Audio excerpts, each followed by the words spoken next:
வணக்கம் நண்பர்களே.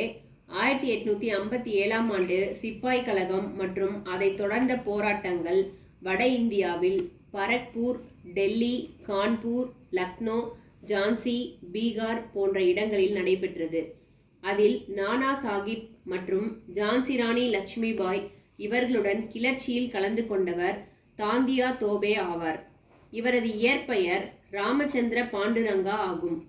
இவர் 1857 முதல் 1859 வரை பல இந்திய மன்னர்களுடன் சேர்ந்து கிழக்கிந்திய கம்பெனி இராணுவத்துடன் சண்டையில் ஈடுபட்டார். இறுதியில் ஆங்கிலேயர்களால் சிறைப்பிடிக்கப்பட்ட இவருக்கு 1859 ஏப்ரல் 15 இராணுவ நீதிமன்றமானது தூக்கு தண்டனை விதித்தது. அதே ஆண்டு ஏப்ரல் 17 அன்று தூக்கிலிடப்பட்டார். அவரது 200வது பிறந்த ஆண்டை நினைவுபடுத்தும் வகையில் வெளியிடப்பட்ட 200 ரூபாய் மற்றும் 10 ரூபாய் நாணயங்கள். இந்த தகவலும் இந்த நாணயமும் உங்களுக்கு பிடிச்சிருக்கும்னு நினைக்கிறேன். மேலும் இது போன்ற நாணயங்களை தொடர்பான தகவல்களுக்கு எங்களது ஒரு அணா நாணயம் சேனலை சப்ஸ்கிரைப் பண்ணுங்க. நன்றி.